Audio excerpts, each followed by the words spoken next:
is awake too. Fantastic. We did say that. Oh, well, you just said it. So. Okay, so welcome to the last day of AIED 2014. So we've got another exciting day ahead of us, but this is our last morning. And we had a memorable banquet yesterday, so thank you to the local organisers.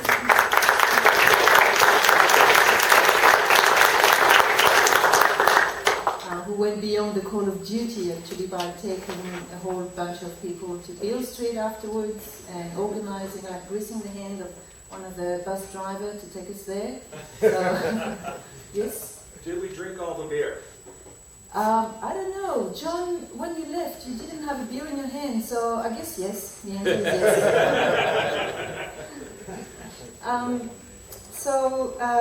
Thank you as well for Gord. Where is Gord?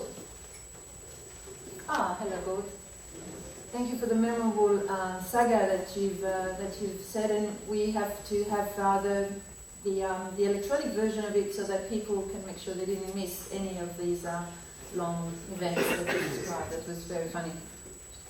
Okay, so before we get started this morning, I just want to do a couple of announcements. So the Conference Navigator, the iPhone app, Apple has finally updated the live version. So you can download it from iTunes, and you can rely on it today to be there at the right time on the right day. Please do that. And a reminder, we've already said it yesterday, but there was a little mistake in the booklet about the 10:45 afternoon session, which should be 1:45. So if you haven't noted that, please do it. So Janet Colodno wanted to do a brief announcement. So where is she? So I'll let her. Oh no, sorry. Before Janet. Yesterday in the bathroom, somebody found a camera. Does anybody recognize this camera? Left in the toilets? No? Okay, it's mine. Let's hope it's not an improvised explosive device. So some of you know me, some of you don't. I'm Janet Kolodner. I'm actually here as a private researcher, but my roles as NSF program officer and researcher are very much intertwined with each other. So I want to make an announcement, a couple announcements, tell you about a couple of things going on at NSF. First of all, I assume that all the Americans anyway know about the Cyber Learning Transforming Education program. I know that I'm funding a bunch of you. We are funding a bunch of you through that. We would have loved to fund a bunch more of you. And there's no solicitation out right now, but I did want to assure you that the solicitation will be out by the end of the summer.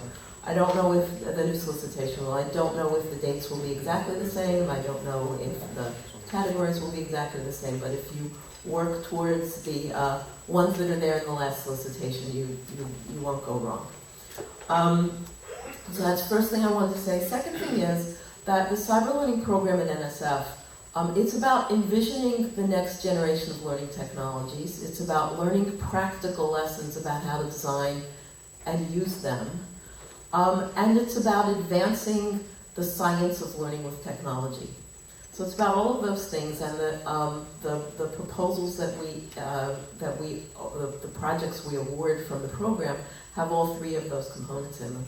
But there's something else that the program has a mission to do, and that is to help NSF bring together and somehow reach some sort of coherence between its many programs that fund learning technologies. So some of you have funding from the DRK-12 program, and some of you from REES, and some of you from ISE, or its new name AZEL and TWOS, and it will be called CAUSE, and all kinds of other programs.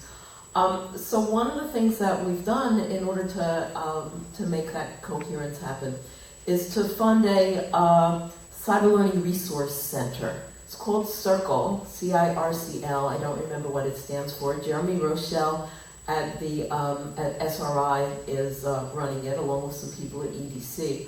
We are having summits every other year. They will usually be in January, but the next one will be next year, this time in Boulder, at the continues with the ICLS conference. While we get back on track, we funded this thing like almost a year later than it was supposed to be funded, so everything got put off or whatever. So I want you to be aware of that. One of the things we've been talking about is what a shame it is that this community and the learning sciences community don't talk to each other more. I mean, I think that the strengths of the two communities are quite complementary, I'm glad I had a chance to come here and find that out, to actually, really to know it for sure now. So one of the things I think that I'm going to take on as a challenge in my last year at NSF, I have one more year there, is to somehow figure out how to make that happen better. And if some of you are interested in that, and being involved in figuring out how to do that, let me know. Okay, I don't know what form it will take, and it will take more than a year to do it, but let me know if you want to be involved in that kind of planning. The other thing that I wanted to say, and this was why I told them I wanted to come up here and talk, is that we have a kind of event called an Ideas Lab coming up. There's a solicitation out. I don't remember exactly what it's called, but something like Big Data in Education. It came out through EHR, through the Education Directorate. It's part of a national effort in big data. And some of you know that when you talk about big data in education, there are the people on your side of things and the learning sciences side of things that are working on this really tiny micro data that's coming from games or coming from intelligent tutoring systems or something else where where you're collecting all that little data of people interacting with the machine. And they're the people who are working on like retention issues, who are looking at what are the courses people have taken and are they doing their homework? So can we be sure they're going to stay in school? How can we help them graduate? And there's very, very little that's happening in the middle. So the idea here is that we want to make the things that need to happen in the middle happen.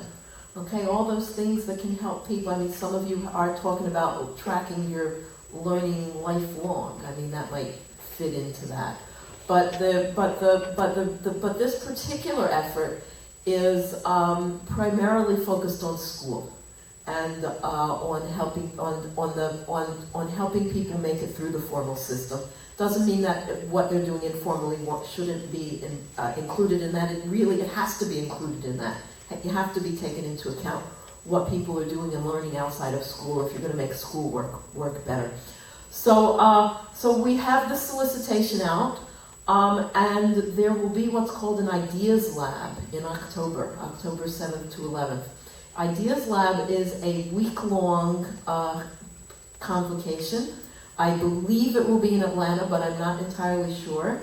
So a week-long convocation in which people from a variety of different research communities will come together and figure out how they need to work together to, in fact, address some of these big challenges.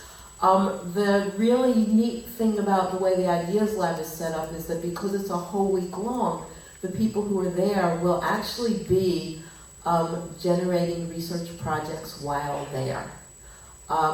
It doesn't mean that people who are not there cannot be involved in those projects, but the people who are there will be putting projects together with other people who are there. Okay, the 2-page pre-proposals in order to get yourself invited to that are due sometime soon. So I want to invite the EDM folks who are here. I want to invite the people, who are interested in the real learning data analytics. I didn't say learning analytics and I didn't say data mining. Okay, who are really interested in helping us understand how to keep track of what people know, what they're learning, what they need to know, moving them towards success, to put in your 2 pages and be at that. If you read the solicitation, you'll also see you can put in proposals even if you're not at the event. But I really, really want to invite people, urge you to apply to come to the event.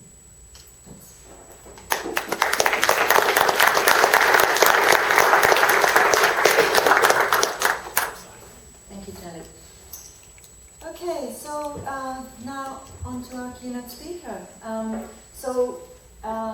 We've had 3 keynote speakers at this conference, and Chad and I wanted to make sure that we had keynote speakers that were, well, at least 2 of them that were reaching out, that were not traditionally in our community, and we wanted to reach out to communities, research communities that are very interested in the same topics as AIED, but who don't necessarily come to the conferences and who come from different backgrounds.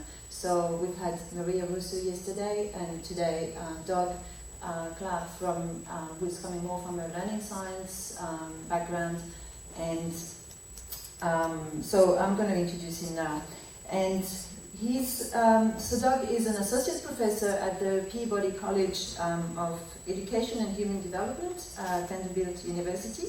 His research is in students' learning processes in technology-enhanced or game learning environment, and he particularly focuses on understanding students' conceptual change processes, collaboration, argumentation, and use of representation in these environments. So a strong focus of his research is in supporting science learning and through the use of digital learning environments and game-like environments. So his stellar work has been funded by the National Science Foundation, the Department of Education, and the National Academy of Education Spencer Foundation. So he's a PI on the project, well, on a program called SURGE, which stands for Scaffolding Understanding by Redesigning Games for Education. And through these projects under there, he explores with his team the integration of game-playing dynamics with research for learning from learning sciences, psychology, science education, and computer science to support learners in developing robust understanding of core scientific concepts and processes. So the work that he will describe today in his talk is how to go beyond the shallow level of fun in game playing and really designing games and learning environments, digital learning environments that get to a deeper view of on motivation and learning. So it's my pleasure to thank Doug today for making the effort to come to AIED 2014, and I will let him now present the exciting work that he and his colleagues are doing. Thank you very much.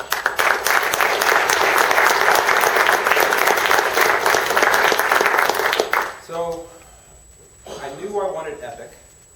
This is Friday morning, 2 conferences down, banquet the night before, couldn't be small. Art had suggested that he was going to dress up as Elvis, and I was going to dress up as Johnny Cash, and that sounded a little more than I could manage. Apparently, though, with all this song and dance this week, I might not have been as challenging as I might have thought. And in fact, if people are looking sleepy, we may break out in song later this morning.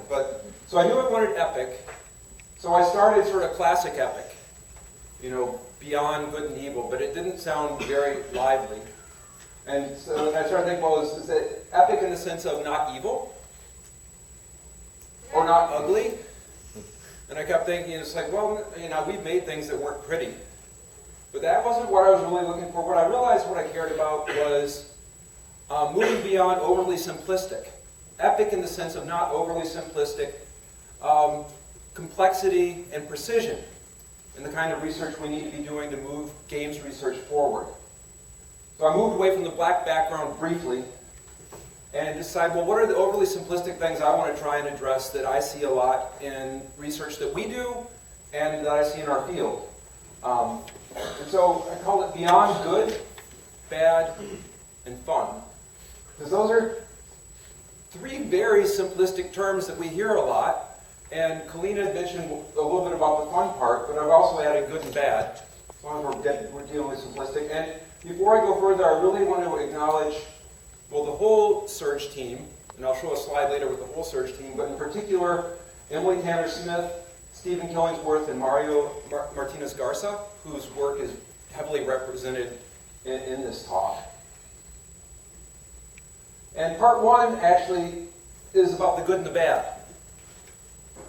And it's about thinking meta-analytically about design over medium. A lot of the debate that we've heard about games and learning to date has been, are games good? Are games bad? Or are they better? Are they worse?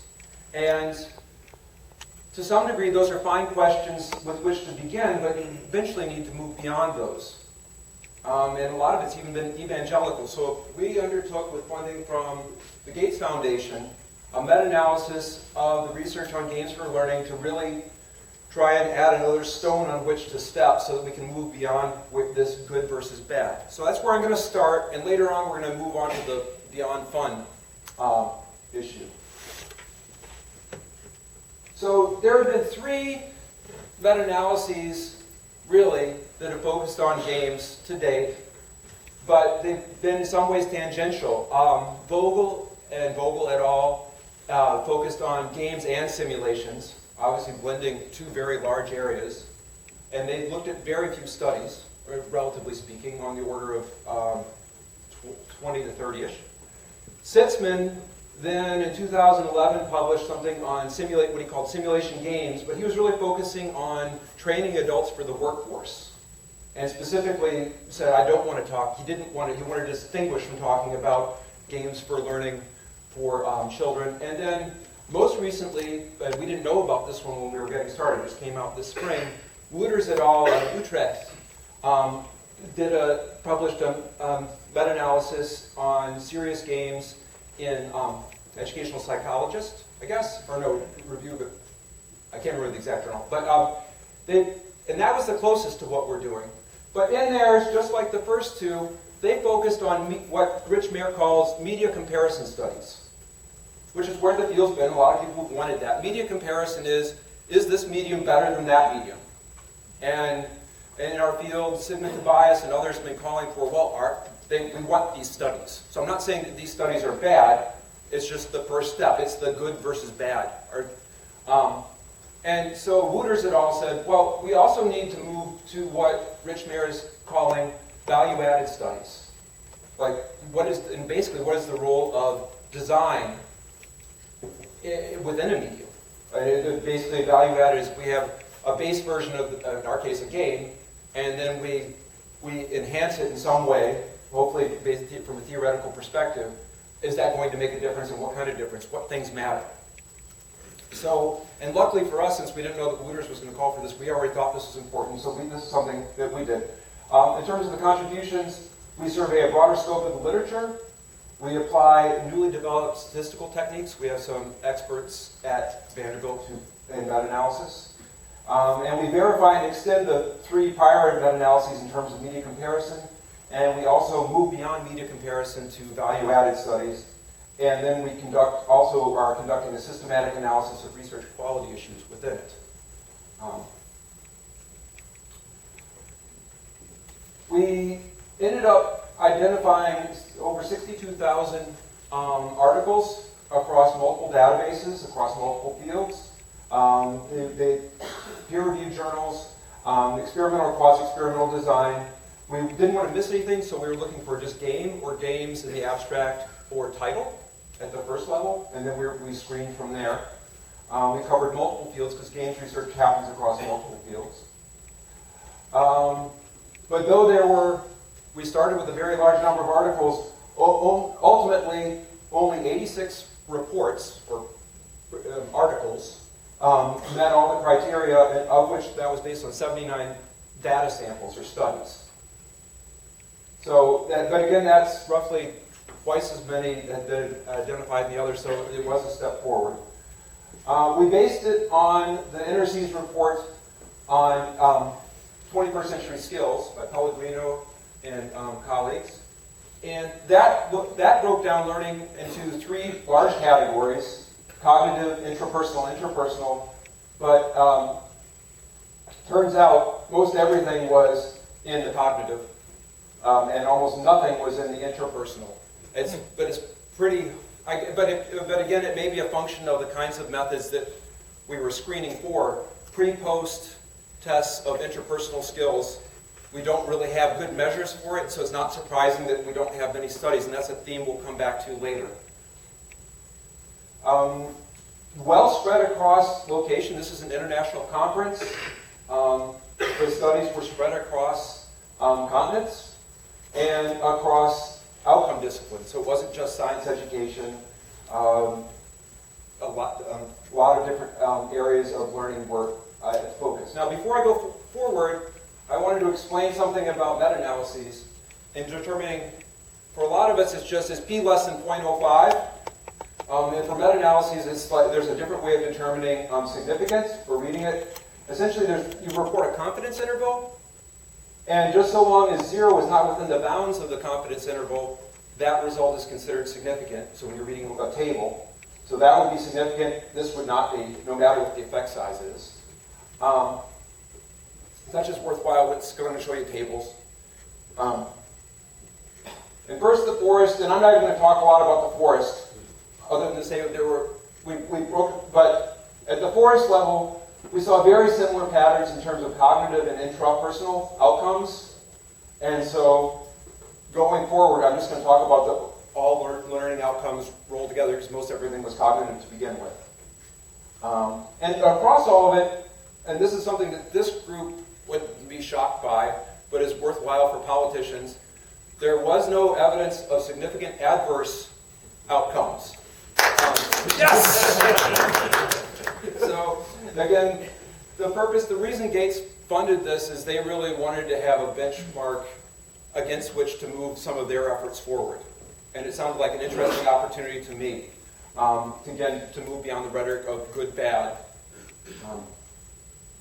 So now let's look at one of the tables. This is the media comparisons. So a digital game in one condition versus some non-game comparison, typically traditional instruction, or something akin to that. Here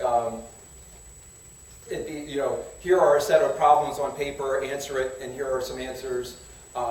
Here's a media PowerPoint presentation to watch. And then this G column, that's the standard deviation associated. This is the confidence interval. This is the number of effect sizes or pairwise comparisons and the number of studies. As I said, we're using new meta-analytic techniques that allow you to combine multiple effect sizes or pairwise comparisons from a single study. And it waits for that. And essentially, the bottom line is digital games can outperform traditional or typical designs for learning in non-game media. So that doesn't mean, again, moving past simplistic, that you couldn't design something in these other media that would be just as good or better. It means compared to what is normally done. This is something that's also overlooked. I was horrified. Forbes.com quoted our study recently, along with something about SRI, and it said, study shows that games lead to a 12% increase for median students compared to construction. And so that was a real condensation and slight distortion of what we had said. But I'll also come to this point later. A person with whom I worked, Geneva Hartel at SRI, had talked to Bob Mislevy and asked for advice about these meta-analyses that we were doing. And Bob had said, among other things, read the entire report very carefully and make sure that there's not a single sentence that you wouldn't mind appearing all by itself, completely out of context, on the front page of the New York Times. And so I don't do meta-analyses normally. And so that Forbes.com article was a real wake-up call to me. And that came out based on the preliminary report where we weren't even thinking this is final. Here's just what we were going to show Gates. Here's where we are now. We need to continue the analyses. And then here it is on Forbes.com. And so, terrified.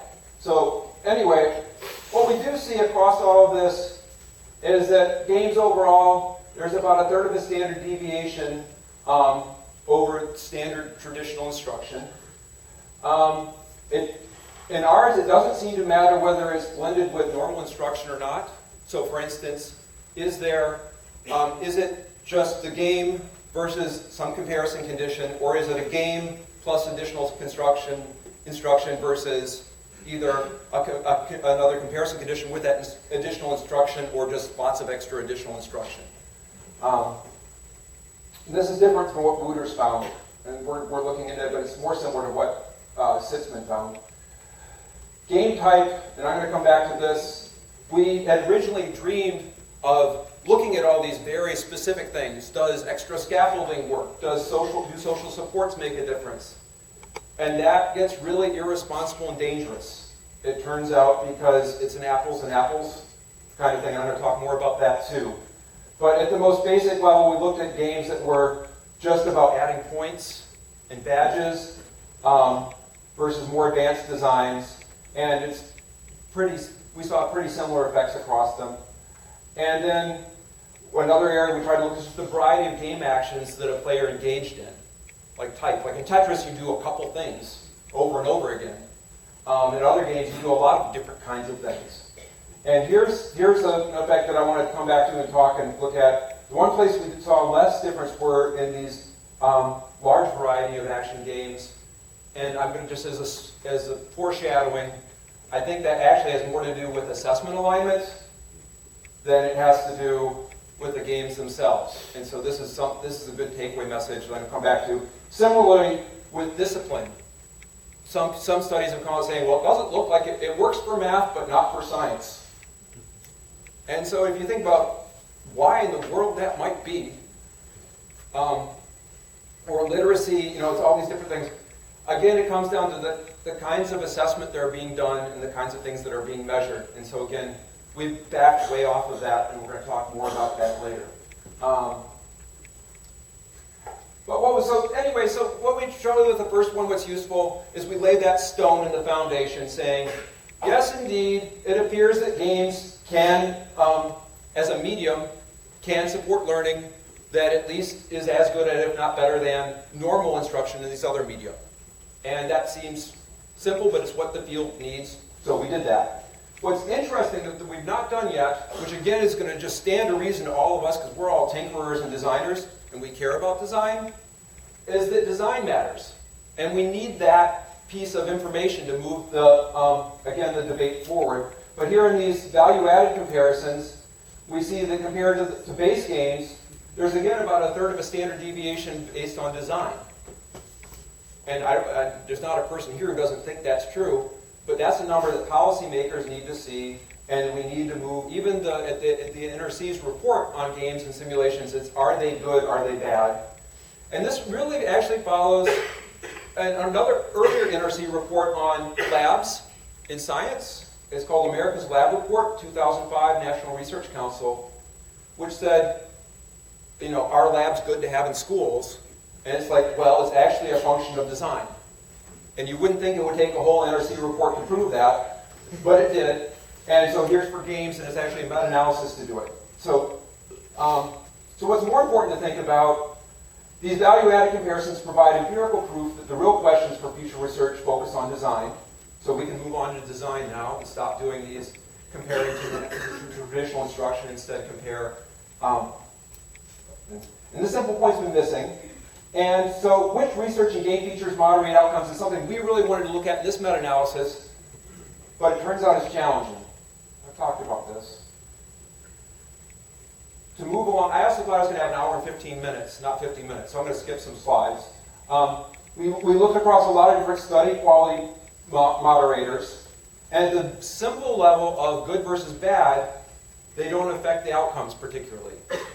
But they are going to affect the ability to do something, well, I'll come back to it, to do some other things that we care about. Here we go. Take home. Meta-analyses assume that you're comparing apples to apples. And at the level of media comparison, that's not so hard. It's game or not game. But if you want to go any further than that, you need to start specifying and categorizing with much greater complexity and precision. And that wasn't really available in the studies we were reviewing to date. And I'll talk about why that is. The short version is almost every study either provides elaborate and lavish detail about the methods they used, in the analyses, or they provide elaborate and lavish detail about what the conditions were. Almost no studies provide both. Look in your journals. It's a part of it's a function of fields. Open up a psychology journal. Generally speaking, you're going to have incredible focus on the methods that were used. But in fact, for our back on the quality, the same if it was quality, sufficient reporting of a condition we were talking about includes 500 words or more was considered good. Including a screenshot was considered good. That's good. A lot of articles don't even provide that. They will spend 30% of their content on describing the statistical methods and the statistical analyses, but will not provide a single screenshot and more than a sentence about we used the game in one condition. So again, that might be enough for a media comparison, but it's really not enough to support comparison of features and get into the design. But on the other side, if you go into the games literature, like I straddle both worlds, and I'm guilty of all of these things on both sides. So I'm not pointing fingers. In fact, at the very end, if we have time, I want to talk about what does this all mean for us and what we do. We can provide lavish detail and theoretical foundations for the interventions we're trying, but if we don't provide the information about the methods that we're using to analyze, or the reliability of our assessments, I think a real problem in my field, there aren't standardized normed assessments for the different conceptual things we want to measure, so we tend to make up our own assessments. And since we tend to make up our own assessments and have a lot of other things to do, we don't tend to even do things as simple as provide like Cohen's reliability coefficients and stuff like that. That would at least be at the minimum necessary for you to decide the quality of our instruments. So I'm saying I've done both, but that's what you see across all these fields. And then, so it's easy to take the comparisons out of context when you don't have that information. And so it's not even really an apples to apples. You'd think in medicine, they talk about, you'd think that would be the easy place to do meta-analyses. It's like, 40 milligrams of this 3 times a week for 4 weeks. And in fact, there are articles in there saying how hard it is. And depending on which factors you use to decide to include a study or not, you get entirely different outcomes. And in a paper, I've got a citation to a wonderful study that makes just that point. So for us, in a social endeavor, obviously it's even more complex. So, in terms of all studies, I'm dividing this slide into two categories. There's the parameters to which all studies should be held, and then there's some that depend on the study. All studies should be held to sufficient condition reporting, sufficient comparison condition quality comparisons, getting away from strawman comparisons, which are very common. Adequate reporting of methods and analysis, and adequate justification of the alignment of the assessments. That seems simple and obvious, but it doesn't happen very regularly. Now, the bottom two are two that depend on the context and involve trade-offs. In terms of research design, it's arguable that an experimental design is more rigorous. The problem is that it can also make something completely inauthentic and not allow entire areas of research and things you want to study. So there are trade-offs there, and it's more just you have to justify the choice you're making, and you also have to, if you choose a quasi-experimental design, to go out of your way to provide data so that people can decide how equivalent the conditions are. And that's obvious to everybody here, but it's worth saying. And then assessment type. Gates really wanted us to say everyone ought to be using normed assessments, normed standardized assessments. I think before they came and now they've seen this, I think the point is made. The problem is that limits you to a very narrow band of things you might be studying. And in particular, coming back to this idea of the games that have a larger variety of actions, and which generally are tied to higher level thinking, like inquiry, problem solving, creativity. There aren't a lot of standardized, normed assessments for that. So we can't just say everyone needs to use the norm standard method. But if you're going to make your own assessment, there's a lot of additional information you really need to provide. And it also suggests that there needs to be a lot more collaboration to develop approaches to assessment. For instance, we'll move on. I don't want to take too much time. So final thoughts. There's Bob Mislavy. I told you about that story. And this, I saw this. This is just how I felt when I saw the Forbes article. So I talked about that. I talked about design features and apples and oranges and other apples. Disciplinary context we touched on. These were just things I wanted to make sure I touched on.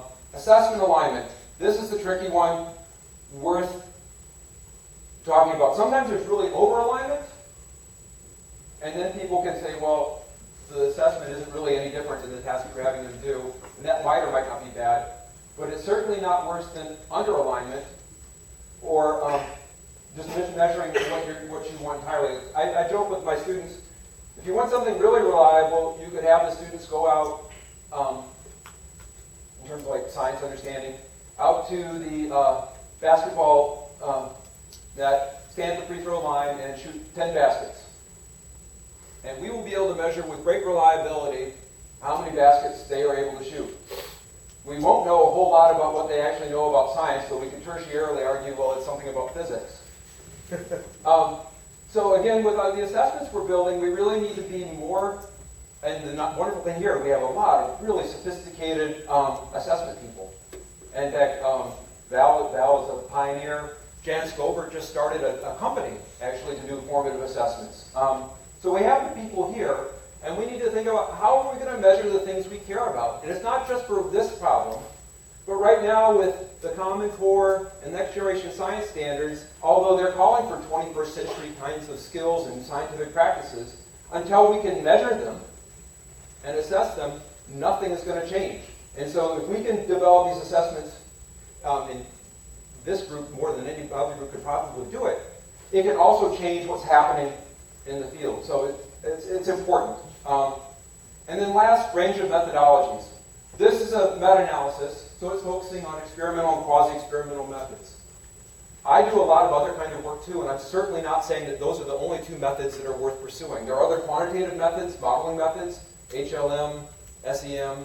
There are a lot of qualitative methods. We need all of those. I'm talking about these methods just because this is a meta-analysis, and that's what's involved in this methodology. So that is about getting beyond good and bad. Now, fun. People, again, it's a very shallow debate in our field about games.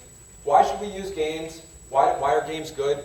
Why do games get people to learn stuff? And pretty generally, particularly from people who don't play games, but also from people who do play games here, well, games are fun. Games are engaging because they're fun. And that's not helpful. Again, going back to being overly simplistic, we need theoretical precision if we're going to move forward. So, and here are two people that have talked a lot about that. This is Paul Pentrich, and he made very clear that motivation to learn in the classroom goes well beyond fun. And here's Jim G., and he's argued for a long time that engagement in games goes well beyond fun. And what I want to talk about today is using research on motivation to learn that Paul Pentrich consolidated across the literature that was conducted by many, many people, provides a powerful lens for theoretically operationalizing engagement to learn in persistent serious games. Just as a way of showing, as an example, an area where we tend to talk about some things at a very shallow level, but there's a whole theoretical base we could be drawing on. And I think this is true in a number of other areas, too, of research. And again, to thank people, this is work that I've been doing with Mario Martinez Garza and Stephen and Deanne Adams. So he, in 2003, synthesized across the literature on motivation to learn, but with a particular focus on classrooms, 5 overall sort of constructs of robustly supported findings that I think are useful just as touchstones to point at like what we're talking about games as being fun and how we might be thinking about them in terms of that literature. One is that adaptive self-efficacy and competence beliefs motivate students. In other words, if a student feels that they can be successful, that motivates students, and there's huge literature about that. Another is that adaptive attributions and control beliefs motivate students. In other words, to what degree the students feel in control of their outcomes. Again, huge base of research that we can be drawing on. Higher levels of interest and intrinsic motivation motivate students. Again, and higher levels of value and goals. Now, these are direct quotes. This is a very smart man, very respected in his field, and he boiled it down, the literature, into these 5 very accessible constructs, and then he provides links into the literature for each of those areas that even if you're not aware of that literature at all, you can read this article, look at these, find this section, and start finding the people you ought to be reading. And stop saying, well, games are engaging because they're fun. It's like, well, no, we can move beyond. And just so, his synthesis focus on classrooms, and here are just some examples. So this idea that if you have competence and a sense of self-efficacy, it will motivate students. And so, what could that describe in games? What could we be using to break down? We talk about narrative and practice a lot in games. This idea that games develop this sense of that over time you will practice and improve and you will eventually succeed. So we could be using, there's a whole body of research for there. Difficulty curves, this idea of difficulty curves in games. Boss encounters. All of these are things that we can be digging into with that whole first construct. In terms of adaptive attributions and control beliefs, again, narrative practice. This dynamic control, Mickey Chi has done a whole recent series of studies on active and interactive and passive. A lot of people talk about in their control conditions, passive versus active. And the games, obviously, we talk about, well, it's because they're interactive. So there's an important place to touch. Customization, in terms of control. This is all stuff from a game I play. That's my character. Intrinsic motivation and interest. Novelty and emergent experiences can be discussed that way. Many games, meaningful play. And value. Now this is a place where games have tend to focus most often, the commercial ones are the highest frequency on destruction. And I like the destructive games. I play MechWarrior Online a lot right now. 100-foot big metal robots, blowing up other big metal robots. Free to play, great game. But in terms of engendering values that are important to society, those games haven't done as well. But there are games like Fold It, Saturna, and epistemic games, which we can start looking at value and how the value of society and the value the student places on it, and using that literature to think about value as motivation. And then goals, and particularly he talks a lot about social goals as motivating. And so people talk about the social goals in MMORPGs and the affinity spaces around games. So all of these are things that are important in our field that could be talked about much more with greater theoretical precision, with a huge extant body of literature, and Pentrich's article provides a great gateway. And obviously there are so many very distinguished psychologists in this community right now that you can just go talk to them. But a lot of the talks that I've gone and seen here have often not delved very deep into the theoretical basis of what's underlying the interactions that are there. And that's not just this community. I just came from Games Learning and Society, and it was even less prevalent there. So, but this is a place where we can be digging and once we have, it's the whole game we're playing supposedly. Our work is supposed to build on the theoretical basis and foundation and extend it. If we just say, I built it and it works, it's not that helpful to other people. It's more just an existence proof. And I do this too. So I'm going to come back to it. And then the last thing that's worth looking at, and why it's worth looking at this, Games for learning tend to focus on commercial game design principles for inspiration. And as a result, commercial games aren't usually able to count on there being teachers and coaches available. And so teachers and coaches tend to be not involved in commercial game design principles. And so they tend not to show up in a lot of serious game design principles. But if we think about, these are four of the design principles that Pendrich lays out based on his across the constructs. That's a place where we should be thinking. So by looking on this theoretical base, we can be thinking about areas we're missing.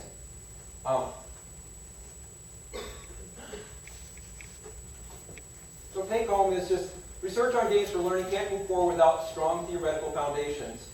And this body of research is one that really lends itself well. And it's critical to the field, because the field is based heavily on this idea of why games are engaging.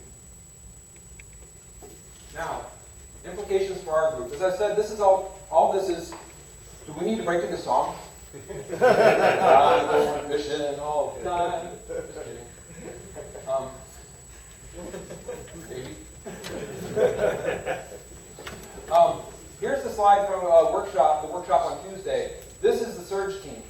So it's a lot of people, and we're working on a number of things. A thing that I've been focused on from the first Surge grant in 2008 is this idea of Vygotsky's spontaneous and scientific concepts and how they can bootstrap one another from thought and language. And just that going back to the basketball thing I was talking about, there's a kind of physics that's intuitive that people might understand, and that there's this other more formal kind of physics. And how might they bootstrap one another? And Vygotsky talks about them as how they can. And so a lot of our work in games was focused on that. Classrooms focus on formal understanding and are horrible at intuitive understanding in science usually. Games focus on intuitive understanding, but it's not part of their mandate to develop formal understanding. And so it's generally there's enough intuitive understanding to succeed in the game, and that's where it stops. So how do you connect the two? And we do a number of things. Galvin's group, who works with us, it really helps us out with the data mining. And I don't know if John Kennedy was here. This is something he worked on. We also do things in terms of modeling and social engineering. But what I talked about on Tuesday was scaffolding explanation through dialogue, and it's a great example of both the beyond good and bad and the beyond fun, and where we fail or where we can do better. So in our game, this particular game, it's a physics game, and people is based on this idea of prediction and explanation. First, the players need to make the prediction by drawing a flight plan where they're going to go. But it's not just pull out your notebook and write down your prediction. Pull out your notebook. How did your prediction differ? We tried to build it into the interface. So you lay out a drawn trajectory of where you want to go. Then you create a plan for how you're going to do it, and then you launch it. And what we wanted was to try and build in self-explanation. And so when you left that line, it was supposed to pop out and say, "What in the world happened?" And then and help you scaffold you through. And so the first thing we did, I'm going to show you, was rudimentary, and it failed miserably because we ignored all the things I've told you so far today. At least the pilot did. And then it'll say it tries to guess at why you diverged from that line and provide you some questions around that. And we had 86 8th grade students earlier this spring, and essentially they were assigned either to getting nothing, this didn't happen to them at all, you got tips, or you got questions. And pretty much the questions was the worst. Certainly not the best. It wasn't. They weren't significantly different, but it certainly wasn't significantly better. And we were sad.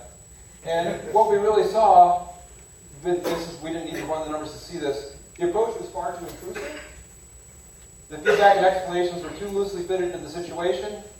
The players were penalized for experimentation because every time they experimented, up came this question again. And Matt Easterday is studying some stuff. I've seen him here, right there, about penalties in commercial games versus penalties in learning games. And the students in the base condition actually made it further in the game because they were being held up. So what does this mean and what should we do? And this is the full circle part, taking our own advice. One is we really need to analyze and design for engagement more theoretically. What we did wasn't fun. It wasn't engaging, and if we looked at all those principles, it would have been pretty clear where we were going awry. And again, some of this I'm saying, we didn't think what we were doing was perfect, but it's also the balance that all of you know about of production and wanting to get something out, just to try something versus polish. And we also have worked through it in terms of integrating the data mining more carefully. And so we've been already, because we knew this was probably the case, just this week we've got a redesigned interface to allow it to not, rather than happen at the same time, it's more going to happen after someone has succeeded at something and after they've been scaffolded. So here I'm just going to... This is a Flash file. Our stuff's written in Flash, and this is just an automated that runs through the functionality. I just got this yesterday. So here they are. They get to play a simple level as often as they want, and it's keeping track of how long it takes and what problems they're having. And then afterward, they say, "Oh my gosh, we've been watching you. What in the world? How did you do it? We want to do it too." And so here are the little fuzzy creatures that you're working with. Here's you, and it's keeping track of you. And eventually, you're going to be scaffolded. Everybody gets to the end of this. Everyone first gets a chance to succeed at the level. And then they get to go through all the dialogue, and it's afterwards, so it's not interrupting their level, and it's keeping track of their progress. And okay, actually, we can go back now.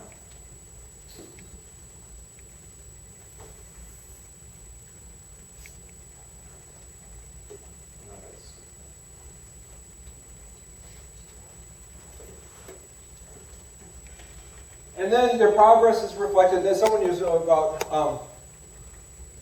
I can't remember the title. It was yesterday afternoon, last session, about punishment, rewards being punishing, and extrinsic motivation. Yeah, and so it's the same kind of thing. We're trying to build the rewards more intrinsically into the fabric of the game. And so your relationships with these people improve, levels are unlocking, your rank's advancing, you're getting new cool stuff. So it's not just you got points. So there are a lot of things that we've known we wanted to do for more than a year now, and it's just there's always this delay between planning and production. But so the first thing we were able to get out failed dramatically, but we wanted to try it anyway. But it could have been predicted just if we'd been looking at the literature I've been talking about. But now completely full circle back to the first half. And this is the problem we came against when we were trying to decide in our meta-analysis about which features were effective. If I were to publish 2 studies, or just after the first study, our pilot study, and we were to look at that, it's like, oh, self-explanation fails in games. No positive effect. There would have been no reason to go forward, because we've already tried that. And even if we did the second version, or let's say this next one we're going to do is more successful, just for the sake of argument. So now there are 2 studies out there. The first one shows there is no effect. The second one shows there is an effect. And if I'm just saying I'm comparing studies that are about self-explanation, I'm going to say it's very unclear, because I'm going to lump those 2 together. And I don't think they're the same thing. And certainly if I don't provide enough information about the conditions I'm comparing, no one's going to be able to make that distinction for themselves. So it comes back to my whole other point about what we need to do a better job of in terms of specification. So this comes back to, and I really want to underline this idea of assessments. Where we're really in trouble right now, particularly in science education, is we've cared dramatically for 100 years about practices and process skills, if you read George Du Bois' History of Science Education. But now, in the latest standards, we're saying it even more loudly. We're saying it, number one, this is what we care about. But the assessments aren't measuring that. And if they're not measuring that, A, we're not going to know if we're doing, it makes no difference what we do. And there's not going to be interest in doing what we do. And Val, and I don't know if we have anybody else who's involved in the Glass Lab right now, they're really working on developing with EA games that focus on these high-level skills, but without great assessments, it's all going to be for naught. And same with the new standards. So anyway, it's 10 after, and I promised I'd end at 10, and it's 10 after. And so, beyond good, bad, and fun, moving games research forward. Thank you. Thank you very much.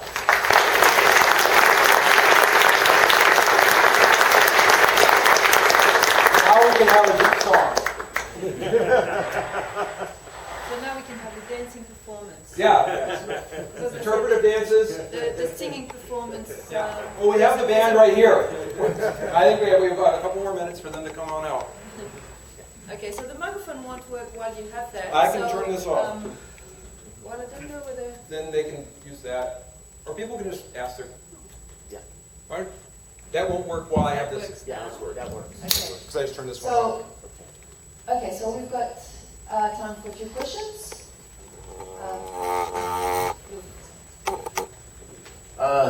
Great talk, thank you. There's lots of thoughts, but one is that you're calling for sort of a more theoretically founded approach to designing games, and you're proposing that that foundation should be found in the literature on motivation, which indeed is very rich. But as I've looked at that literature, although incredible amount is known about what motivates students, that literature often doesn't get you to the point of that it actually helps you in design, because the recommendations are often not very specific. So another view on your idea might be that we can actually use games to flesh out that literature in a way that brings us closer to the things, to the details we need to think about as we're actually designing. I agree 100%. A different version of this talk might have been, what can we learn about motivation from games? In terms of the different principles. I also think we'll take a step back further. It also can inform how we think not just about the design of games, but the design of other instruction and traditional instruction in schools. We've had this literature on motivation to learn that's focused on classrooms for a long time. But if we walk into a classroom, we don't see a lot of those kinds of things happening. And if nothing else, we can look in these other contexts, like games, to see how some of these ideas are actually being leveraged. So there are these simple ideas that have been tested, but what it might look like is less clear, and games provide possible templates for how one might go about developing a sense of competence and self-efficacy, for instance, or how we might be balancing intrinsic and extrinsic rewards, which is what was talked about yesterday. So thank you, yeah, absolutely, Vincent.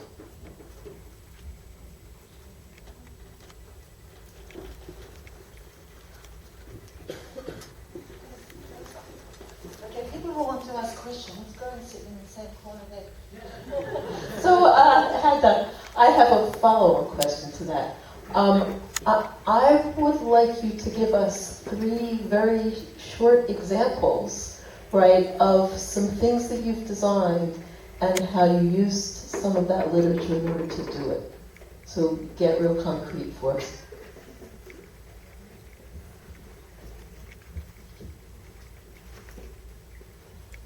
Well, I want to step back.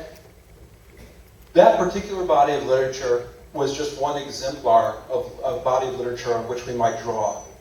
First, I'd like to talk about the literature on self-explanation and how we've been thinking about that. And then also in the science education world, there's a somewhat related body of research called Predict, Observe, Explain, which follows on a lot of the same ideas. And you could start with that literature, particularly the Predict, Observe, Explain literature, and it would suggest that if you were going to engage students in physics learning, that in a classroom the traditional approach is you have them pull out their journal, they write down their prediction, they go do their thing, then they come back to their journal, they say, how is what happened different? That's the explain part. And to take that wholesale directly into the design of a game would be disastrous. And that's pretty much what happened in the example I showed today. It took the person out of the game, it was not part of the game, and it destroyed the game. So it was essentially, if you just take that literature and how it's been adapted historically and just tack it on, there's going to be failure. So what we tried to do in terms of the prediction was to think, well, what would prediction look like in the context of a game where it would be part of the game? And that's where we came up with the flight plan, where people are drawing their flight plan and they're doing it to convince their crew so the crew can prepare and the crew is ready and the crew has a sense of what to try and do, and then in terms of the self-explanation, what we wanted, this is what we thought would be great, rather than stop and go right to some third person, because in the game everything there has to be a feedback loop. And if you go off to the journal that's outside of the game, there's not going to be that feedback loop. So we thought, well, how about then if the crew gets restless and says, we're not going further, if we can't stay on target, how are we going to stay on target? Or, in this case of what we're doing now, to provide a reason within the game that you might want to explain. Not just because you're being forced to, but that you might want to. So this idea of a lot of the literature that's been written both on girls and boys and what people, the context that people like. Turns out people really resonate with rescue metaphors in games. And so what we thought was, after Serge had successfully rescued some of these fuzzies, creatures, then when it comes in, the other fuzzies are saying, wow, thanks for saving our friends. We really want to do that too, but we're stuck. How do we do this? To sort of create a context within the game where this explanation is more natural. Yeah. And so that's where we're going, and we'll tell you how that's what we wanted to do for a long time, but building the technology to do it has been a little more difficult, but that's what we'll be trying out this fall. So I guess that's prediction, explanation, and to some degree, goals and motivation, how we're trying to tap into these things. So, can I pass it to somebody else besides you, Vincent? I'll take one. Okay. And it's also, it's 10:15, so this is maybe the last question, I think. Okay, well, keep sharing this. Oh, I'm chair. Okay, well, I was told 10:15, so why don't we do one more? Okay, just one other one. So first of all, I commend you for airing your dirty laundry, if you will, for presenting a game that failed, explaining why. And I've got my own dirty laundry. I think we all do who've been involved in this. And as you're talking and reflecting, well, so how do we get into this problem? I think a lot of this is how this problem of having good intentions and yet producing a game which doesn't hit the mark.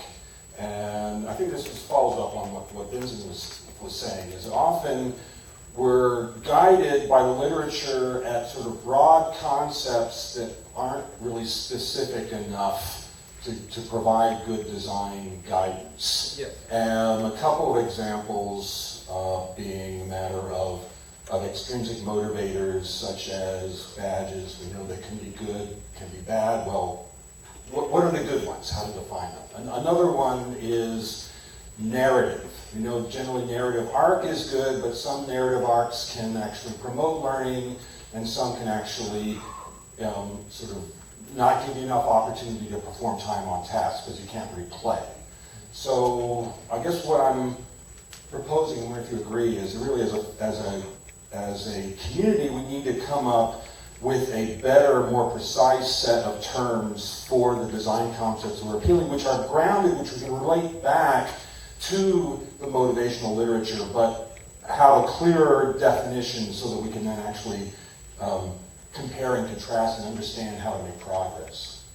That would be absolutely fabulous, and it would come back also to the meta-analysis problem of what things are apples and what kind of apples. So I agree entirely. And then another thing that you were talking about in terms of grounding it in specific literature is what Vincent was talking about. I held up the motivation to learn literature as just one literature. The literature on cognitive load is obviously highly relevant. Self-explanation, in our case, is highly relevant. Worked examples, I mean, the list, there is so much literature on which we can draw. And I just chose one that seemed particularly salient to an oversimplification of the games research. Games are motivating because they're fun, but it applies across. The question would be, how can the world, can we get everyone to agree to use the terms? And even within this one field, within say we could even get AIED to put together a working group and create our document of definitions. In games research, it happens not just in the social sciences, it's in the natural sciences, it's in medicine. That's where our search was. We looked across all this. So I don't know who's got the clout to say these are the definitions we can use. Maybe Rich Mayer does. I hope so. We should talk to him. The multimedia principles extended. I think we need I think that. it would be James G. And Jim G would be helpful. Yeah, so if James G and Rich Mayer could get together and agree, I think we'd be all set. Anyway, thank you all very much. No more songs.